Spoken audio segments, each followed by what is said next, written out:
Hi, I don't have a catchphrase, so movies are just like tuna to me. I think they're cool, and I do like them, but when all you've eaten for the past 2 years is crusty tuna packets, it gets a bit old. If only there was some bold, new way to experience this amazing work of art. Or, okay, a bold new way to fuck myself over. As long as art's even been a thing, people have always had this idea of taking a beloved work and adapting it into something else entirely. And hey, that's cool when it works, but there's also the stigma when it comes to adaptations. You know, the book's never as good as the painting, but the movie's never as good as the book, and what do you know? The video game is never as good as the movie. It's honestly a toughie for adaptations because all these things are totally different art forms, and these mediums play by completely different rules altogether. So if you're taking a book and turning it into a movie, just so many things have to change for it to work as a movie. But also, if you change too many things, is it really the same work of art at the end of the day, or is it something of its own entirely? When you have tuna and you turn it into something else, it's just not tuna anymore. And honestly, that's probably a good thing. And it goes deeper than that, much deeper. Movie licensed games specifically are known for being these low effort, low budget, low quality tries at appealing to a pre-built audience. They're games made for the kind of people who preheat the microwave, they're cursed, all that kind of thing. But can that always be the case? I figure now is a pretty good time to look back at the long, storied history of these games since the genre is basically dead now. Which is weird. Like, sure, the Batman Begins game might not be that good, but it at least has existence going for it, which simply can't be said for the Batman the video game. Why aren't these games around anymore? Is it because of time constraints, marketing, a lack of appeal? It can't possibly just be that these games really are that bad. I mean, look at how many of them Sega put out.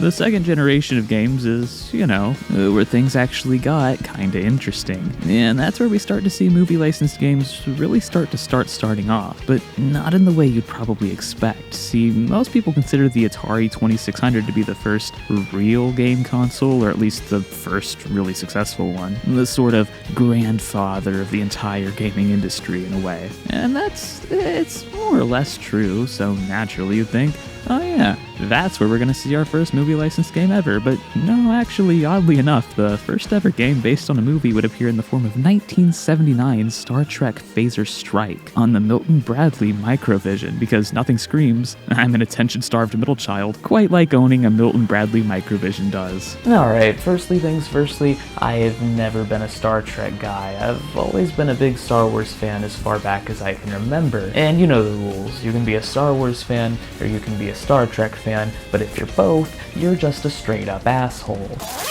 Don't get me wrong, I tried watching Star Trek the motion picture once, but I just got bored and confused 20 minutes in, so I put Phantom Menace on instead. So yeah, you could definitely say I'm not experienced enough with Star Trek to talk about Phaser Strike, but I mean, I don't really think I need to be. Like, come on, look at this. This game is considered to be the first movie licensed game ever because, well, it was released in conjunction with Star Trek the motion picture.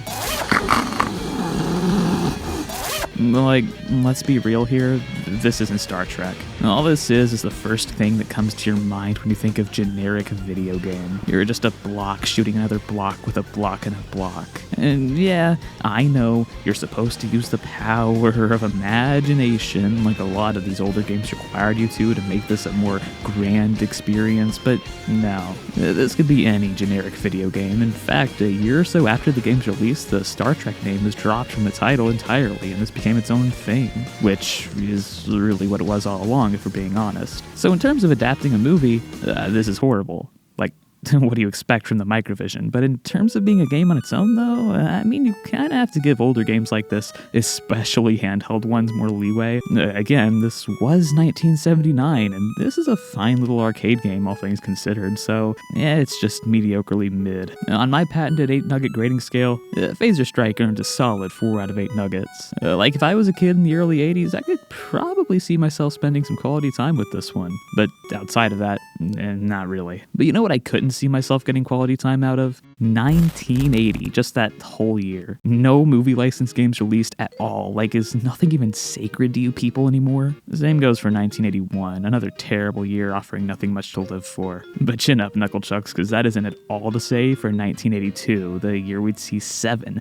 brand shining new movie licensed games. Alright, like, what's with that? Why? Why was there this 3-year period of beautiful world peace until bang bang bang, 7 kidney stones? As strange as it is, there actually was a valid reason for this. You see, movie licensed games always seemed to sort of mirror the state of the movies that released alongside them, which was nowhere more obvious than the 1980s. You see all these sci-fi action blockbusters taking off, and the games can sort of, at this point, actually mirror and imitate the things you see on screen. And it all makes sense because it all makes money. And let's not kid ourselves, that's the ultimate goal here. The plan is basing your game off a popular film for instant success, and that's never had any drawbacks whatsoever in any way at all. Fun fact, did you know that Sonic the Hedgehog had a rough transition into 3D? The first example I think of here is Alien on Atari 2600. Now, Alien is considered to be one of the greatest science fiction flicks of all time. I mean, it's a true masterclass in old-school pants-pissy scares your kids so bad they need to sleep in their mother's bed horror, coming to us straight from Ridley Scott, one of cinema's all-time best directors. But that's only half the story. The other half, hidden deep beneath the surface, is something much darker, something evil, something depraved, something horrifically sinister to its very core. I gotta go call my mom. Yeah, they really just took Alien and made it a Pac-Man knockoff. A really bad one.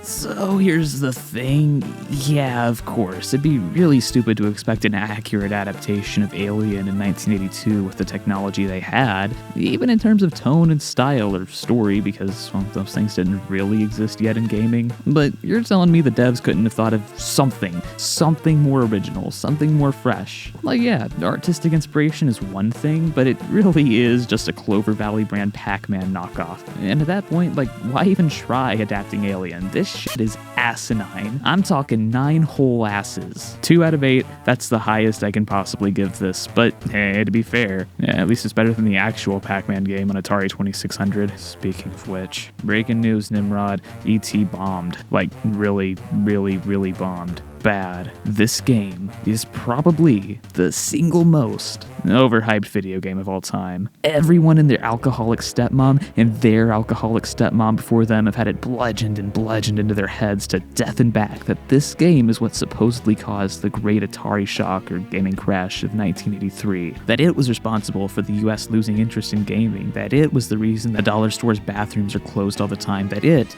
overall, is the very Trabant of video games. And honestly, this whole Atari shock gaming crash thing is all just way over-exaggerated, and it's far and away one of the most annoying gamer bro trivia facts out there for me. Like, sure, yeah, the popularity of video games and specifically consoles took a hit, and as it should have. These companies, they would egotistically hype up their games as being something really spectacular and profound, only for us to discover that they were way worse and lamer than advertised in the end. And they deserved exactly what they got. But it's not like video games just died until Nintendo decided to revive the medium out of the kindness of their bleeding hearts or anything. Like, home computers were still fairly popular until the NES came out, and they kinda kept gaming alive here in the States. Plus, it's not like gaming ever really went out of style in Japan anyway. Regardless, it's really easy to pin the blame for the whole Atari shock situation on ET, though not very accurate. And that's not to say it didn't play any role at all. It did disappoint a lot of people when it came out, and obviously it filled all those landfills or whatever.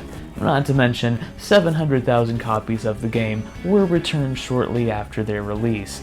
But looking at all the Atari games we had that falsely advertised themselves as being this cool big thing, it's like, what really separates ET from that? I've never honestly understood that. It looks exactly the same. Which doesn't excuse ET, it's still a piece of garbage, but like, just because it stinks doesn't make it special. It's still garbage. For some reason, people thought that this would be the breakthrough game, that this would be the one that could finally prove everyone wrong about adaptations, that this would be the one that would justify movie licensed games forever. And there was a ton of hype leading up to the game's release for the holiday season, but it's like, have you ever even seen an Atari 2600 game? People were setting this game up for failure from the very start. And in terms of development, the developers were only given 5 measly weeks to make the game for the Christmas deadline, and with the massive marketing behind E.T. pushing it as this big, innovative adaptation.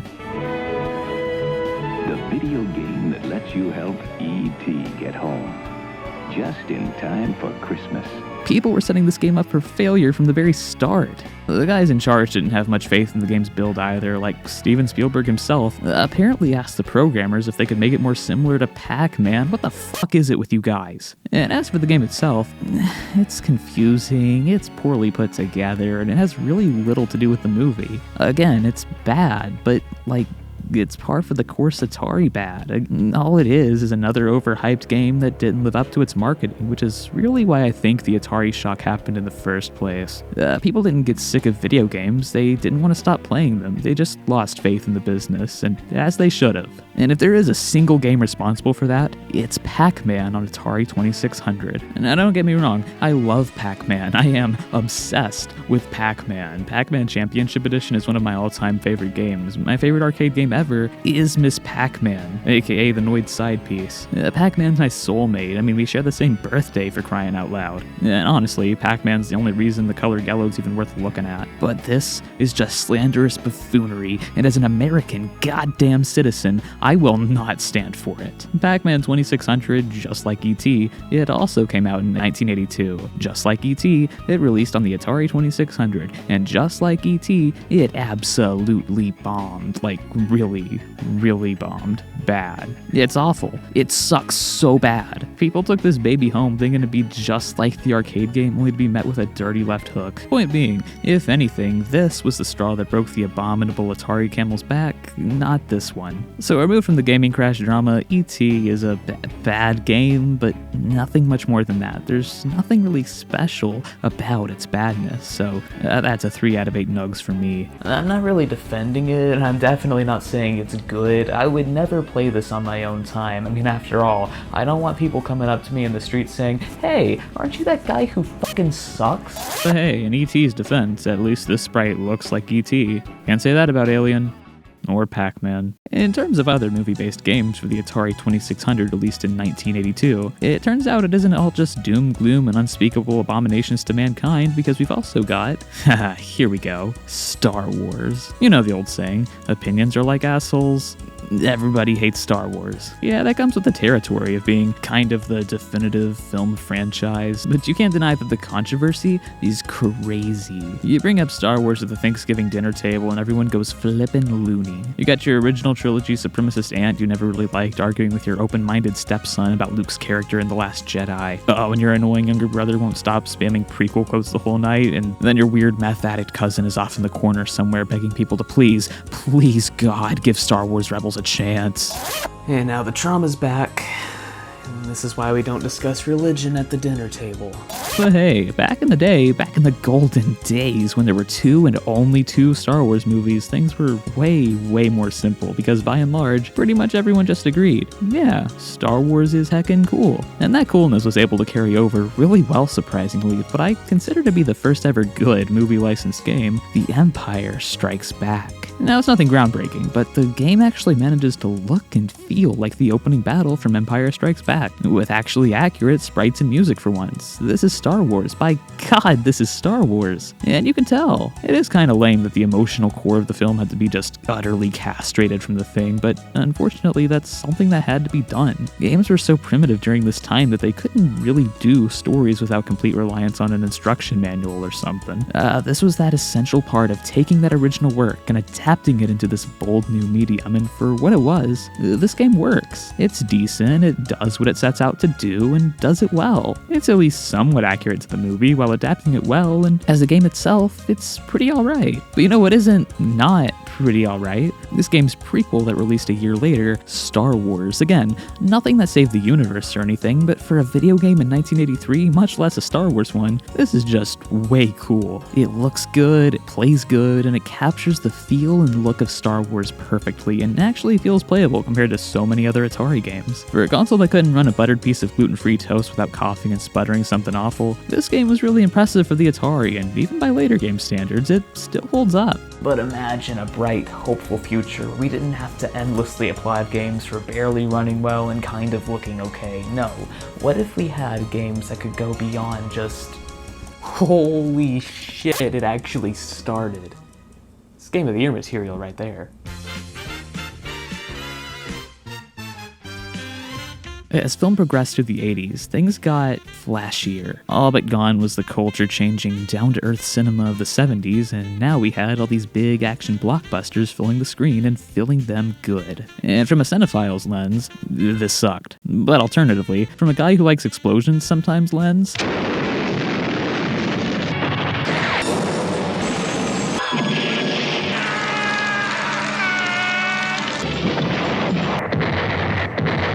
oh, this was rad as all hell. And at this point, video game consoles that could actually competently run games without having a schizophrenic breakdown every other second were finally made and were finally widely accessible, and it just felt like perfect timing because for once, for the first time ever, what you saw in the games could really kind of live up to what you saw in the movies. Not perfectly, it didn't look great, it wasn't one-to-one, but the spirit of what you saw in the movies could be replicated for once. And this is just the symmetry you love to see movies and games get brought together in movie licensed games, for better and for worse. But who? Tell me who doesn't love the third generation of game consoles, man? It's often remembered as one of gaming's best. I mean, we got the NES, and that was really good. The NES really was all that in a bag of gluten-free chips, man, and I'd argue it still is. It's totally rad, and it's easy to see why. Because for seemingly the first time in gaming, there were actual quality standards Nintendo enforced. Game developers could only make 5 games per year for the console, so the false advertising that pissed people off so much, I mean, it was still there, but at least it was greatly reduced, and most of all,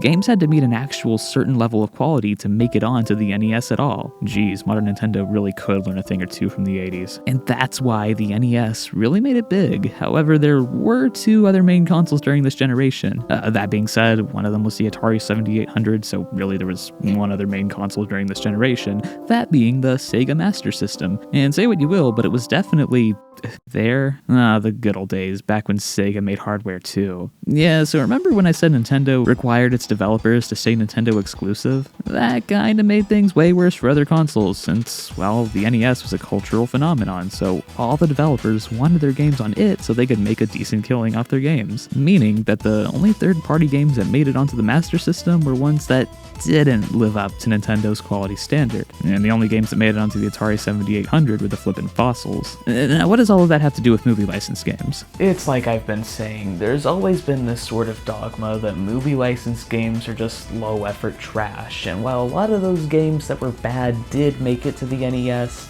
it was the Master System that got the brunt of all of these terrible movie licensed games this time around. For example, if you ever needed 100% definitive proof that there is in fact no God, you could always play Rocky on Master System, which, right off from the start, Rocky's one of the most inconsistent film franchises in terms of sheer quality in my eyes. It's home to some of the greatest movies ever made, some of the worst, and Rocky IV in between it all. It's an emotional metaphor for going the distance and battling life, with the sports and boxing aspects really in the background as more of a physical, literal way of showing what Rocky's going through. The point being, Rocky as a series has gotten so many game adaptations, and I don't know if any of them ever truly worked, and the reason for that is, Rocky just simply isn't an action franchise, or at least it's not supposed to be. It's not like Star Wars or something, where you can still strip the movies of their emotional core and they'll still work as video games. No, Rocky's core is the emotional stuff, should be the emotional stuff, and almost any action action you get here is just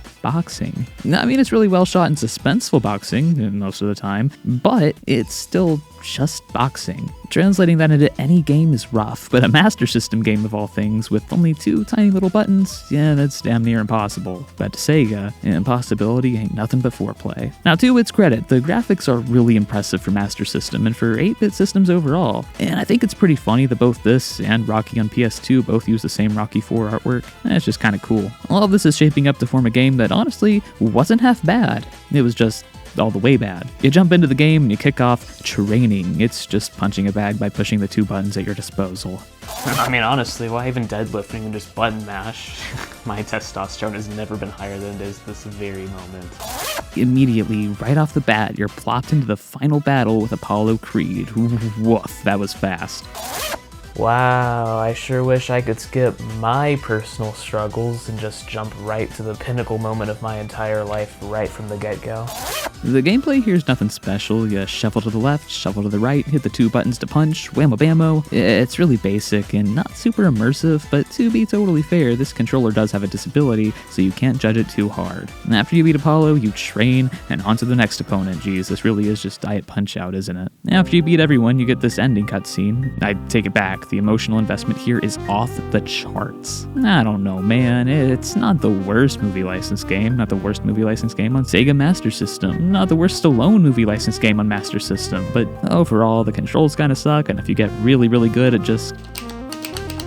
The game's gonna only take you about 20 minutes, maybe less to beat, and it absolutely fails at film accuracy other than its visuals, so it's not terrible, it's just pretty bad. 3 out of 8 here. But that being said, the graphics do look really good for the time, both on Master System and NES. I've always liked seeing these little sprite-based illustrations try to portray something big and complex. It's adorable, but I don't think I like this as much as Sylvester Stallone like the Sega Master System. Jeez, man, dude, what were you thinking, pal? Rambo is a game adaptation, ideally, is a match made only in the darkest pits of heaven, because unlike Rocky or even something more action-based like Star Wars, Rambo is nothing but pure, unadulterated action and violence, and especially in the 80s, that translates just so painfully well into game form. I mean, these games are nothing but pew pew pew pow and even a kaboom every once in a while if they're feeling foxy, so how could this possibly not work?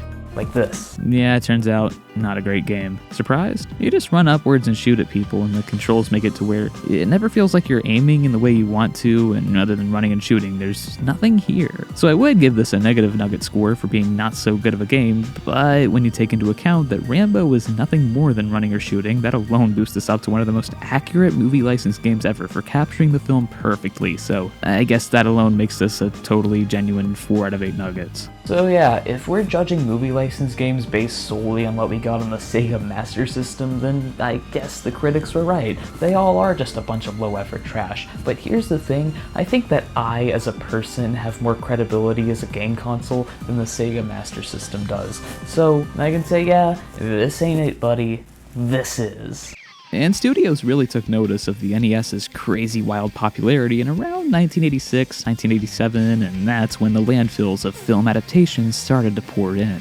Now, as I said earlier, despite the NES's high-quality standard, there did still end up a good amount of low-quality trash on this thing, so let's check out the epitome apparent of low-effort trash in Karate Kid on NES. Why am I smiling? I shouldn't be smiling.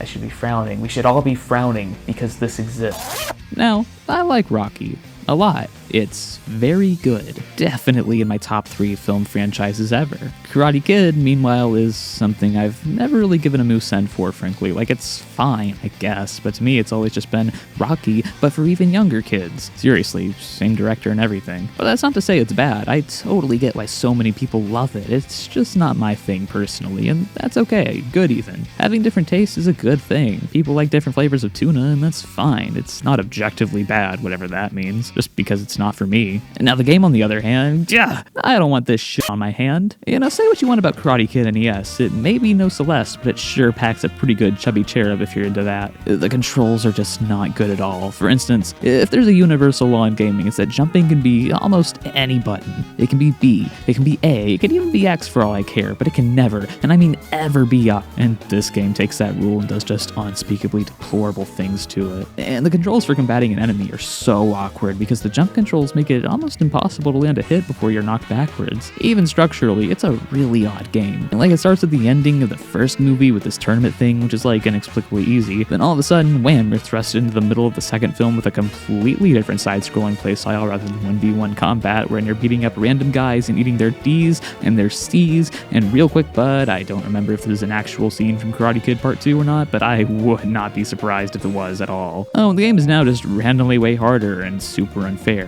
Don't know why. Then you do basically the same level again, except with a typhoon consuming everything, which, hey, does give me an excuse to live out my childhood fantasy of kicking the absolute shit out of these birds, just like in the movie. And level 4, I don't even know what in God's green hell is going on. There are spear people now.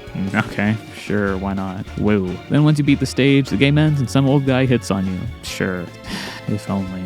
It's inconsistent when it comes to style and quality. The graphics are... they're just okay. The controls are bad, and it doesn't do much more than take weird out-of-context moments from the movies and plunk them in here. And if you're gonna make me go through the excruciating effort of actually playing your game, I think the least you could do is give me some reward other than just having an old guy make a pass at me. I mean, come on, I can't even use the karate to defend myself here. But you know what does make for an excellent weapon to use against the elderly when they try to force themselves on you? Well, I don't. I'm asking you for a reason, but if I had to throw out a guess, I'd probably say Jaws on NES. When it comes to having an opinion on Jaws, I am your guy. I know everything there is to know about Jaws. Top passionate Jaws fan here. I own 2 copies of Jaws on DVD like any real red, white, and blue-blooded American would. One of them's the collector's edition, so listen up, man. I get Jaws. I've never seen the movie. Never. Not once. I take it back, maybe I'm not as believable as a human being as the Sega Master System is. Jaws on NES is one of the video games on NES, and I think that sums it up pretty well. If you had a giant bucket, fill it to the brim with 1,000 NES games, and you plucked out one game, this would be pretty well representative of the NES's library from best to worst. It's the balance between all things. It's the great equalizer. It's effing Jaws, man. You sail around in an overworld, and you hunt a shark and shoot at it and collect things. It gets annoying sometimes when you lose unfairly, but oh shucks golly gee, that's the NES, and then you win. A lot of people really hate this game, some outright praise it, but honestly, I think it's somewhere right in the middle. This is a video game that exists and does a great job at existing, so for me, it's mediocrely mid, 4 out of 8 nuggets. Never seen the movie, but from what I know, maybe it's accurate. Who's to say? I see a shark, I lose all my brain cells, just like 67 million other people, and just like all the people who bought Back to the Future on NES. I hope you like bad, because you turn the game on and damn it, someone's got a case of the Rambos. You know, credit's due here to LJN for trying to make an original-ish type of game here, but this auto-run style where you have semi-control over your player is just not at all fun to play. Gotta love that same 5-second ear-grating music track that plays the entire game too.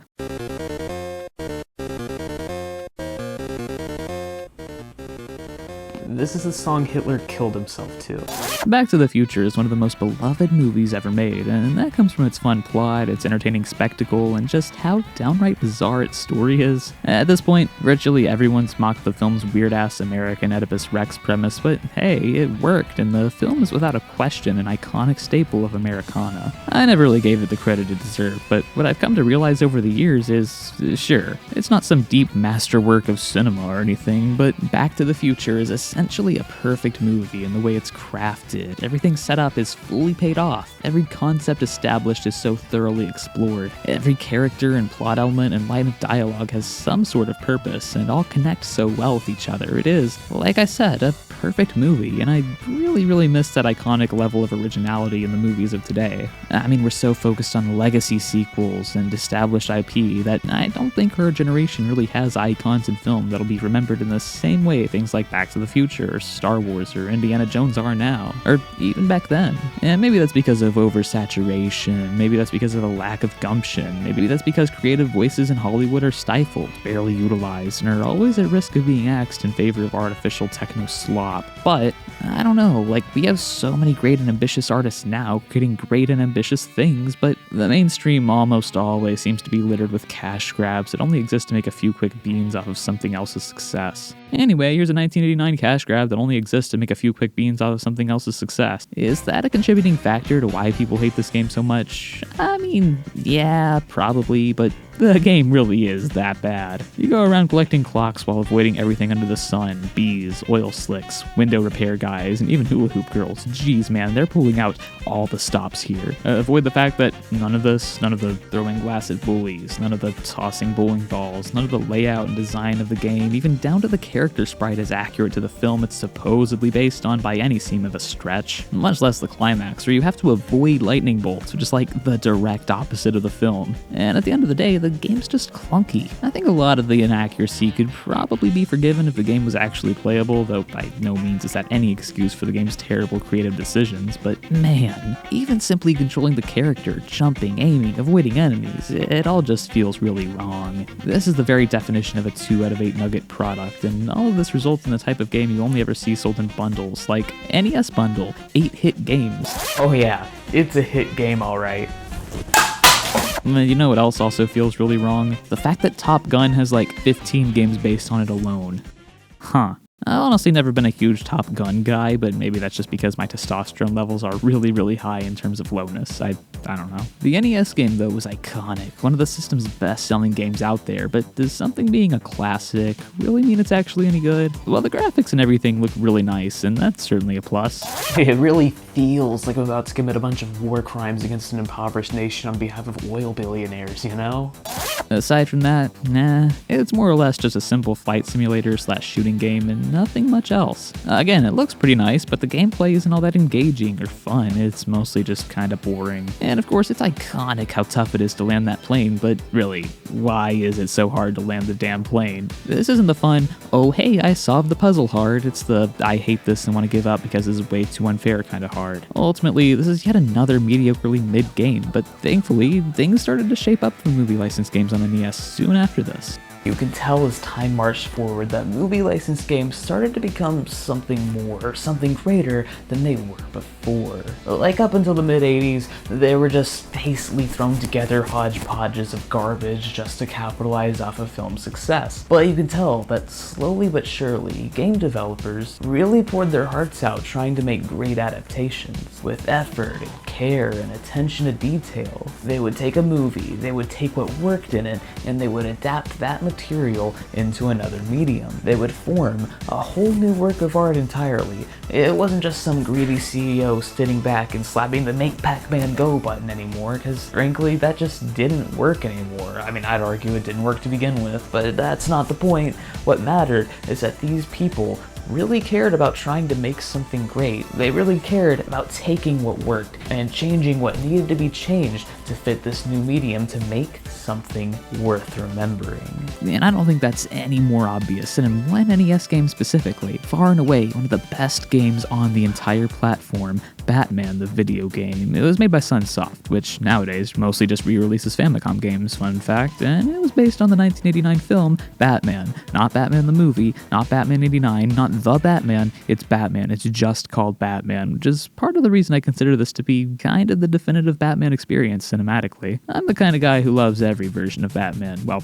almost every version of Batman. I love them all almost equally, but we wouldn't have the modern, darker take on the character if not for this film. Not in such a mainstream way, at least. I mean, at the time, if you asked some ordinary Steve on the street about Batman, they'd probably babble something about shark repellent. And don't get me wrong, I love Adam West's Batman. It's awesome, but just like all good things, 66 is like Pac-Man. I love them both dearly, but I'm kinda glad we evolved. I ultimately don't think the impact Batman had on culture can be denied. It paved a way forward, both for action flicks and for the Batman mythos and character by providing a tightly knit, well-rounded film that encapsulated everything the character was supposed to be. There's a reason 90s blockbusters took a huge turn for the darker and edgier after this game came out, and the film was a merchandising monster. Back in 1989, you couldn't mosey a street corner without seeing a country mile of bat symbols everywhere, so I think it was natural to assume video games based on the film would follow. And follow they sure indeed did. This is where we are now, a game based on a movie, based on comic books. Now close your eyes and imagine everything Karate Kid on NES is lying on a table. Now, use all your aggressive rage and flip that stupid fucking table over, and boom, you got Batman NES. Such an incredible platformer with engaging gameplay, fun mechanics, beautiful sprite work, tricky platforming, and one bangin' soundtrack. It's a game that's so good it's considered one of the core titles of the NES library by many, which at this time had never happened with a movie licensed game. It was unreal. Now Now, the game is kind of weird in terms of being film accurate. The sprites and assets all look like Tim Burton's Batman, but the plot and structure don't really follow the movie until the very end with that Joker confrontation. There's a lot of weird stuff thrown in here, like new mini-bosses and whatnot, and beyond that, none of the film's soundtrack is used, which on one hand is a total shame, since I consider Danny Elfman's Batman soundtrack to be one of the best original film scores ever, but on the other hand, the new soundtrack totally rocks. It is real boss level stuff. It is so good. So it's weird. As a video game, 7 out of 8, fantastic, but as a movie licensed game, it falters in some areas, so for me this is a rounded 6 out of 8 nuggets altogether. Like I said earlier, in the late third generation, movie licensed games really seemed to find their footing. Because as tech got better, developers had finally discovered how to properly adapt movies into this new, different artistic medium. But there were still certainly kinks to be worked out, and I think it was clear at this point that it could go nowhere but up going forward. Oh, go fuck off somewhere else.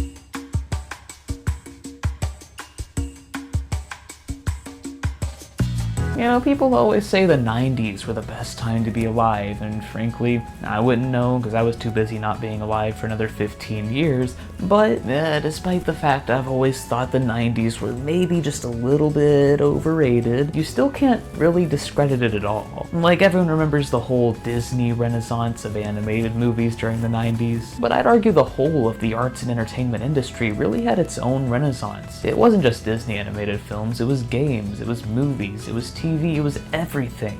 And like I said, movie licensed games naturally follow the patterns of the film industry. For one, cinema really stepped up here. I mean, after a decade of primarily just action blockbusters, which was fun and all, but kind of overplayed, we finally saw a return to the down-to-earth, serious filmmaking of the 70s to the mainstream, and it was incredible. Action blockbusters took a turn for the darker and more serious, at least for the first half of the decades, and video games, ho ho ho. I'd say the 90s were the biggest era for games in terms of just technological progress alone.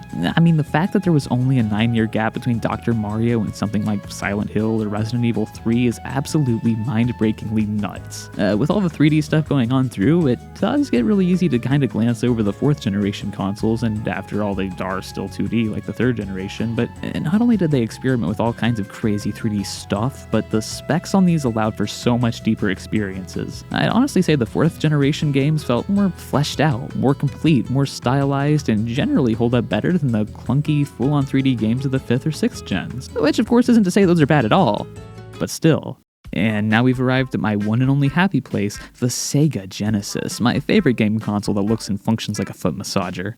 God, man, I love this system. I love its darker edge, its technological ambition, its 150 meters of attitude and charm. Obviously, the 8-bit custom world was not ready for this thing, and neither was I. The Sega Genesis first showed up in 1989, and though it had a decent amount of good games, it hadn't really reached its stride yet. Like, Sonic the Hedgehog wasn't released for another couple of years, and though Sega did have its own franchises and IPs, they weren't really lighting the world on fire, so a lot of its games were movie-based, which certainly helped the system reach a more broad demographic. Alongside a beat-em-up take on Tim Burton's Batman and another version of The Last Crusade, one of the first we got was Michael Jackson's Moonwalker. Yep, it is the 90s. It's pretty neat to see Michael Jackson's connection with Sega start here, considering how synonymous he became with the brand later on in that whole Sonic 3 debacle where he was supposed to make part of the soundtrack but backed out of it. Yeah, we got this to blame for that. Now, I could compare this to the movie it's based on to try and see how accurate it is, but No, I totally get it. You don't have to explain it to me. I get it. I got it. I understand. I just don't want to spoil it for you. Gotta say, I love the aesthetic of this cover art. All the bright colors and shine contrast so well with the dark Sega atmosphere. It shouts Genesis at its prime from its most inner soul. The soundtrack's taken from various Michael Jackson songs. I don't know if that counts as a point for accuracy or not, but sure, I'll give it a pat here. And beyond that, all the sprite work and cutscenes look great, even if I have no damn clue what's going on. Now, I will say this. I'm not really a big Michael Jackson guy to any extent. I mean, I recognize his talent, I recognize his influence, but it's just not really my style of thing. I mean, I couldn't tell you most of his songs, or most of his roles, or most of his music videos. I mean, hell, I even think the original Sonic 3 soundtrack before Michael Jackson's team came in and added, oh wow, carnival music but with Michael Jackson beats, I think it was better. With the exception of Hard Times, obviously, but like outside of that, I think that original soundtrack that eventually got used in Sonic Origins is generally better. But in spite of all of that, I can say this. A lot of movie licensed games do nothing but take, say, a sprite based on the movie it's based on and cram it into a game that has nothing to do with the movie. Like, say, Alien doing Pac-Man, or even something later like the Incredibles game. Like, sure, there's some aspects of that correlate to, say, some of the characters' superpowers or whatever, but aside from that, it's like, why is this an Incredibles game? What makes this Incredibles? It's not. There's nothing really that ties it to that source material. It doesn't have to be a game based on Incredibles. If you remove the aesthetics, if you remove the soundtrack, really it could just be a Superman game or a Fantastic Four game. But then you got something like Michael Jackson's Moonwalker, and it's not the same at all. It bleeds Michael Jackson to its very core. To its presentation, to its gameplay, to its artwork, basically everything here. It all screams Michael Jackson, and it fits Sega so well. This isn't a game where you could just pluck the guy from Die Hard out and stick him in here and boom, you got a Die Hard game. No, this was, without any question, a Michael Jackson game, and there is no doubt about it. The plot features you as Michael Jackson, going around being the flip out of these bad guys and rescuing lost children. Yeah, I mean, realistically, this is probably the last guy you'd want going after your kids. I don't think it's ever really explained who these bad guys are, or who even kidnapped these children in the first place. But I have my suspicions. This is genuinely a pretty okay video game, and it did wonders for attracting people to the Genesis, since this was one of the first games that you could really play as a celebrity in, especially one with the magnetism and immortality of Michael Jackson. And hey, say what you want, but I think this is one of the first movie licensed games that's actually better than the movie it's based on, which isn't huge. I mean, look what we're dealing with here. Yeah, but that's a pretty big feat either way. And consistently through the fourth generation of gaming, this is something you start to see happen as movie-based games just kept getting better. And on the same note, the Sega Genesis was a pretty shocking underdog success story that housed a lot of underdog success stories within itself. It doesn't just stop with Sonic. And if you know anything, it's that there's no underdog like the $200 billion corporation that owns us all winning in the end. I was honestly never a Disney kid at all, and I don't have any nostalgia for movies like this. I mean, I just watched Aladdin for the first time literally last year, and for me, it is a movie that is okay. I don't really think I can have a truly objective opinion on it, since I don't generally love musicals that much, which I'd argue is a completely different medium of art altogether than ordinary film. But if I had to, I could say I liked how expressive the characters were. The plot was okay, the animation and settings were good, it was mostly okay, just not for me. And that's how I describe Aladdin. It's a good movie, but just isn't for me. I'm definitely not the target audience here, which is a perfectly cool and good thing, and it was obviously super popular and received a game adaptation on Sega Genesis, developed by Virgin Games, that goes without saying. My thoughts on the movie aside, this game is it's just wonderful. First off, it's a visual treat, and it's no shock as to why. Apparently, this was the first hand-drawn video game ever, with 10 animators working on the project to make it absolutely certain that not only does this game look great by their own quality standards, but that it matches the film's quality as, I mean, obviously it's not one-to-one, but this is the Sega Genesis. How the hell did they do this in 1994? The game has fun, intuitive platforming, it looks great, it sounds good, it sticks to the film's plot, and it's an incredible piece of video game history, even if you're someone like me who didn't really like the movie that much. To see a movie licensed game like this receive so much care and attention to detail just shows the commitment, the love, the ambition, the pure itch the developers had to make true art. Art, real great art, comes from a deep passion. It shouldn't be an algorithmic nostalgia grab devoid of any real effort or presence of humanity. Art, actual art, it comes from a place of wanting to make things that people enjoy that can even change their lives. Now, I'm not necessarily calling Aladdin on Sega Genesis life-changing, but it's definitely enjoyable. They took the movie, something I didn't particularly care for because it was in a medium I didn't particularly care for, and adapted it into a medium that I actually do like. They kept what made the original work good and solid, but changed what wouldn't work as a game to fit the new medium, like all great adaptations do, what all adaptations should strive to do. And as we see consistently throughout the 4th generation of gaming, the developers truly tried to make a great experience, and it paid off. Aladdin on Genesis ultimately became the 3rd highest selling game on the entire console, right behind Sonic 1 and 2. It made more than Sonic 3 and Knuckles. It made more than Miss Pac-Man. I don't think I can possibly even try to articulate to you just how insane that is. Of course, there was also an Aladdin adaptation for the SNES made by Capcom, and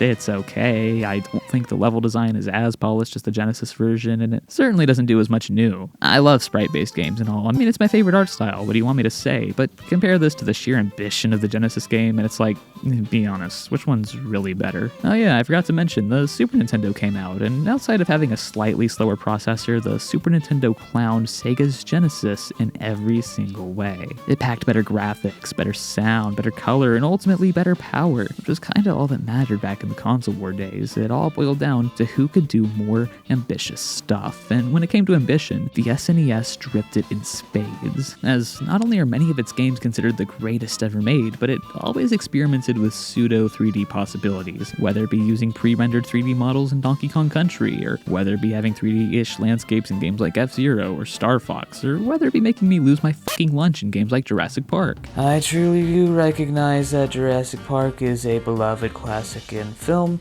I recognize that everyone loves it, and I recognize that it was way ahead of its time when it released to an overwhelmingly adoring public in 1993. However, I am simply unable to get into it, and am fully aware of the fact that this is merely a shitty me opinion. I have tried so many times to watch it, but once I get to around the 12-minute mark, I get bored and catch the feeling that this just really isn't my thing, so I watch 12 Angry Men instead, and I recognize that I have problems and should go to therapy. But I am a man, goddammit, and instead of going to therapy like a little bitch, I will instead sit down on my couch and watch 12 Angry Men like a little bitch. But like I said, the film was a cultural phenomenon and got so many game adaptations, maybe a few too many game adaptations. Most notable of them all is the NES one made by Ocean Software, the brilliant geniuses behind beloved classics like Waterworld, Short Circuit, Hook, and WWF European Rampage Tour. Okay, maybe I shot my chute too quick. Be that as it may though, these guys were basically the movie licensed game studio outside of LJN back in the day. And they certainly left an impact, getting bought out by Infogrames in 1996 and being swiftly forgotten about afterwards. Okay, never mind me on that one. But this game, Jurassic Park, they got a ton of praise for, though it's certainly far from the ballpark of perfection. The game has 2 play styles, outside where it's a top-down maze, and inside where it's a first-person experience, which was really rare, though not entirely unique for Super Nintendo. Too bad we never got Tuna 3D here. The top-down section looks really good graphically, and it plays alright enough. The first-person, though, is just weird. It's cool to have a first-person 3D game on SNES, but it just doesn't work super well. It's really primitive in how it tries to do 3D, which I totally understand. It is the Super Nintendo, but that still doesn't completely excuse it. In terms of film accuracy, no clue, but you give me dinosaurs, I give you money. I have the mental capacity of a 7-year-old in 1993, and I know damn well how to use it. It's a decent game on the surface, but it does have a major issue in that there's no save feature, no save files, no password feature, no nothing. And on NES or Genesis, this was a pretty common issue and definitely something you could get away with, but on Super Nintendo, no chance. That is a huge detriment to society, especially considering how long this game is. But you know what else was a huge detriment to society? The original Raiders of the Lost Ark game on Atari. That was something else. But after that, they just didn't give up. No. After that, they made this terrible sorry attempt at Temple of Doom on NES that's not even worth bringing to light. And then there were like 5,000 games based on Last Crusade, but it wasn't until the mid-90s that we got a game adapting all 3 films on one cartridge, namely Indiana Jones' Greatest Adventures. No, it's okay, buddy. They didn't mean it. This game was developed by JVC along with... welcome back, my dear old friend. It bears a lot of similarities to the Super Star Wars trilogy, which makes all the sense. Same developers, same engine, same console, and it released the same year as Super Return of the Jedi. The Super Star Wars trilogy of games, along with Indiana Jones' Greatest Adventures, are no doubt among my favorite movie licensed games ever. I adore these games. They have such an authentic arcade twang to them, what with their flashy style, all while being these simple yet masterful home platformers. Beyond that, the graphics, soundtracks, and cutscenes fit the feel of these games and the movies they're based on so well, and obviously look great. The gameplay is fun, it's engaging, it feels like the respective franchises they're pulling off, and the games even go out of their comfort zone to follow the plots of the films, like with these non-platforming vehicle bits, which feel right at home on the dimension-bending Super Nintendo. The Star Wars games are really difficult, even on easy mode. Well, Indiana Jones is a bit easier, but aside from that, these games feel like they're a part of the same series, which I guess they more or less are, and frankly, I know it'll never happen, but I'd love to see a return to this formula, or at least to have these games return in some form beyond Super Star Wars being in the At Games Arcade Legends Ultimate cabinet, which honestly just feels right at home for them. These games scream arcade cabinet to me. Alongside the LEGO games, these are the best straight adaptations of the Star Wars and Indiana Jones movies there are, and this is the kind of love and attention to detail I love seeing adaptations get. 8 out of 8 nuggets right here. But let's get serious for a second here. When you think of movie licensed games, probably the first thing that pops in your head is the gross landfill of adaptations of CGI animated kids movies, which wasn't really a thing until 1995 when gunshots were heard around the world. Nope, not that. Bingo. Toy Story lit the world on fire, so whenever Disney releases a mediocre animated film or a wildfire engulfs the West Coast in flames, you have John Lasseter to thank for that. Sure, 3D animation existed before Toy Story, but not anywhere near this scale, and there certainly hadn't been a full 3D CG movie at this point. Again, it's a great example of game and film mirroring each other. In the early mid-90s, there was so much intrigue into this newfangled 3D technology, both in game and in film. I mean, everyone saw it as the future. They considered all this 2D stuff nothing but relics of the past, as this archaic medium to rot, to be left in the dust when we all moved on to the 3D utopia of the near future. Not unlike black and white and film, which obviously wasn't true, not for any of these mediums. 2D gaming was, and still is, a great form of art, capable of providing a different experience than 3D games can, and that's important. Black and white can look much more compelling and meaningful than full color can at times, and can sometimes have its own meaning tied to it entirely. And 2D animations can accomplish so many different expressions and imaginative ideas compared to 3D. That's not to say 3D is bad in any way, it's not to say that full color in film is bad. I'm not at all trying to say that, that'd be fucking stupid, but it's like, the old stuff isn't bad either. It's good to have both because they can all do so many different things. But this idea, this thought that 3D was the only viable way for non-live action entertainment, it never truly went away. As soon as 3D became accessible, 2D went way into the background. For games, the only times you'd really see a 2D game was on like Game Boy, or for animated content, it was never in movies. Typically it was just whatever Saturday morning cartoons kids watched in the early aughts, or those weird, terrible, straight-to-home DVD movies. And that lasted like a solid decade or so. 2D definitely had a big comeback in around 2009 with games like New Super Mario Bros. And movies like Princess and the Frog. But people still look down on 2D even if they don't realize it. When games like Metroid Dread or Sonic Superstars or Mario Wonder were announced to be $60 at launch, there were revolutions in the street like it was 1991 or something, even though I definitely argue that those puny 2D games had more content and were better crafted than many of their 3D counterparts. And that's what the whole of the early 90s, the whole of the fourth generation was leading up to. All-out 3D graphics. The SNES and Genesis did crazy pseudo 3D stuff for the time, and 3D games themselves finally took off in the fifth generation in around 1994-95, which is when 3D movies also started to come into existence. Toy Story really was a trailblazer, and you kinda gotta give it a ton of credit. Not just for being the first super mainstream 3D movie, not just for being the first Pixar movie, not just for being what more than likely will burn down my house in a few months, but for starting the whole modern animated movie genre, the whole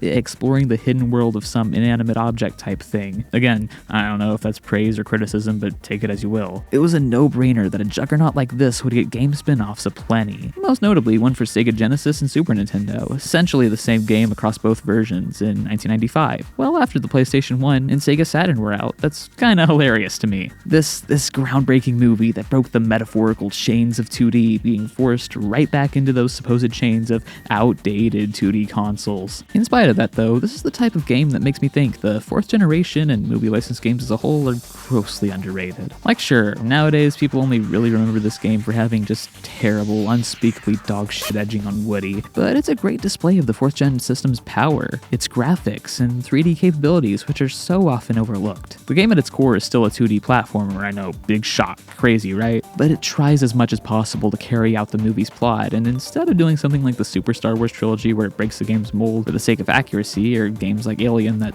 suck, Toy Story adapts the gameplay to fit the story. It still maintains the 2D side-scrolling shtick almost the whole way through. There is even a boss fight here with a demonic space Nazi dude that was cut from the film, so whether that counts as inaccurate or hyper-accurate, I have no idea. But this game earns an easy 7 out of 8 nuggets. Oh yeah, the whole dual release thing exists. How would you like your disinfectant wipes? Orange scented or lavender? For like 20 straight years, games would come to handheld systems with the same name as the console variant, but it was always a completely different game entirely, and almost always a huge downgrade with some rare exceptions, and yeah, movie licensed games were always the biggest perpetrator of this. There's not really a point in bringing up most of these. However, I do want to mention that Batman on Game Boy gave Batman a gun, which is something I'm confident fans would react to very calmly and extremely rationally in this day and age. Alright, the thing we've been building up to all this time has finally arrived. This is fully 3D gaming. What had only been a dream, a vision, a mere idea once thought to be just as impossible as teleportation had now arrived and was widely accessible, even before 3D animated films were. What awaits us are 4 consoles, 4 systems that transitioned gamers from the comfort and familiarity of 2D into the home of my shiny new favorite axis, the Sony PlayStation, Sega Saturn, the Nintendo 64, and Atari Jaguar. What awaits us are 3 consoles, 3 systems that transition gamers from the comfort and familiarity of 2D into the home of my shiny new favorite axis, the Sony PlayStation, the Sega Saturn, and the Nintendo 64. Bless Atari's godforsaken heart, but the Jaguar was discontinued before the N64 even came out and left next to no impact on anyone or anything in any way whatsoever at all. Sony was now a competitor in the console wars after, you guessed it, getting jolted by both Nintendo and Sega and was taking the world over by storm. Now breaking and setting new records never before seen in gaming, but it was so oversaturated with games that it was starting to get a little disillusioning. The N64 had more power than the competition and had a mountaintop of some of the best games ever made, but was stuck way in the past because of its cartridges and had the opposite of Sony's problem. They didn't have enough games coming out all the time. And the Sega Saturn, it lasted longer than the Confederacy, which is at least more than I can say for the Atari Jaguar. And that's where movie licensed games, the unsung heroes of the 5th generation of gaming, showed up, showed big, and showed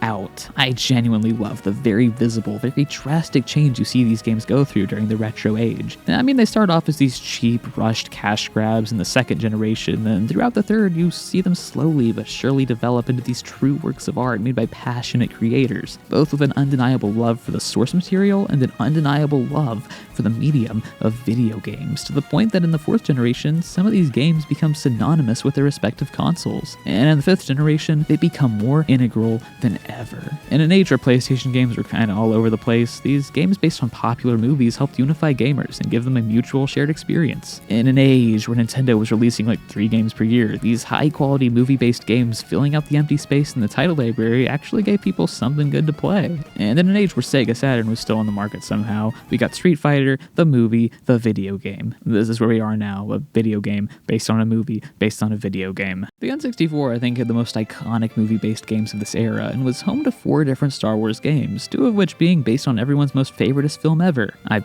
mean, it at least beats out Star Trek the motion picture. Honestly, I've always considered The Phantom Menace to be maybe the most overhated movie ever, alongside Batman v Superman. And that isn't to say that I love it, or that it's great, or even all that good. No, I actually think it's the worst Star Wars film, but seeing this on some of the worst movies ever made lists is just like, have you guys ever seen a truly bad movie? No, Phantom Menace isn't one of the worst movies ever. Sure, there's a lot of bad stuff here. The CGI definitely left a lot to be desired. The flying half-eaten donut ship in the sky thing was kind of dumb. The racist accents were maybe a little bit too much. The characters are extremely empty slate, and there's borderline no real character building or deep storytelling going on. The Chosen One trope wasn't my favorite thing ever, and the film has, in my opinion, the most worthless plot twist in cinematic history.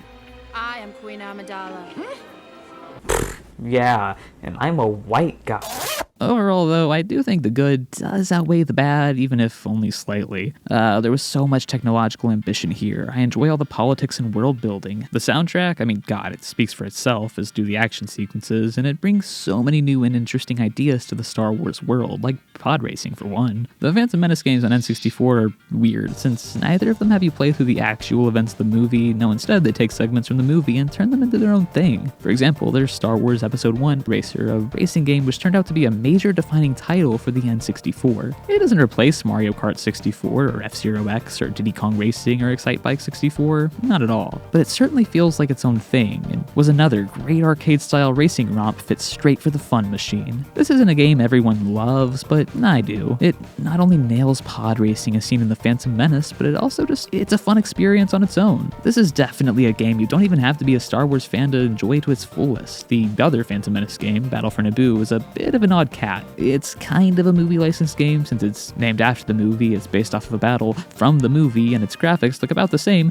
as the movie, but it has its own storyline and content as well. It's a spiritual successor to Star Wars Rogue Squadron on N64, but set in a different era of Star Wars, so whether it's a movie licensed game or not is really up to you to decide, but either way, it kicks absolute ass. Both of these games are good, solid 6 out of 8 nuggets in my book, but when it comes to movie licensed games kicking absolute ass, nothing is more revered than the King of the Mountain itself, and you know just what I'm talking about. No N64 collection is completely complete without GoldenEye 007, the very golden standard for movie licensed games. The game revolutionized first-person shooters in ways players didn't even think were possible back in '97. It was so good that it even overshadowed the movie it was based on. Like, no one ever talks about the 1995 GoldenEye movie. Who cares? I've seen Lines of Traffic more interesting than that flick, but thousands and thousands of people are still playing GoldenEye 007 and talking about it every single day. And it's one of the few bygone movie license games that's still consistently brought back to modern platforms solely because of how great it was and still is. This is without question the most important movie license game ever made, as it came out at a time when Nintendo wasn't really putting out much of anything, and all of a sudden here comes the super fun, super innovative game you can play with your friends. A game that had enough content and enough steam to keep you entertained for months. A game that actually gave you a reason to turn on your 3D dust brick every once in a while. Now playing it nowadays makes you realize, yeah, it's definitely not aged as well as balsamic vinegar, but back in the day, it was way, way, way ahead of its time, and it paved the roads for all the first-person shooting games we have today. When people say movie adaptations are always these trashy, low-effort cash grabs, this is the first game I point to prove otherwise. It is a resounding 8 out of 8 nuggets for me. The 5th generation was such a trying time for the game industry. Now, sure, the PlayStation was the most popular console ever, but outside of that, everything seemed so uncertain. Nintendo and Sega were both going under, Atari was deader than dead. PlayStation was kinda all over the place in terms of its title library, and overall, 3D was still very much in its infancy phase, but this generation's movie license games truly presented a way forward for gaming. They showed what 3D was truly capable of, and they provided experiences that appealed to so many people, and I think they're really undervalued for that. Yeah, sure, there were still a good number of low-effort adaptations out there, but I don't think that takes away from the good ones. There were hundreds of low-effort games that weren't even adaptations, but it was just the movie-based games that always received that stigma, which is just so unfair. There's this idea that movie license games can't be good, they can't be art because all they're supposed to do is sell a product to make a buck, and that's not true at all. Why are any video games made in the first place? Or movies for that matter? It's to make money. It's always to make money. Even a wannabe indie guy like myself who can't imagine life without, well, trying to make art, even for free. Even the most passionate industry veterans. Everyone's got to make a living somehow. Most artists just choose to do that by doing the thing they love, and it's not any different here. Just because movie license games are adaptations doesn't mean they can't be real art, and these 5th gen games prove that more than anything. They showed doubters back then, and they show doubters now, that movie-based games aren't cursed, they aren't all bad, that when backed by passionate teams and developers, they can truly become great art.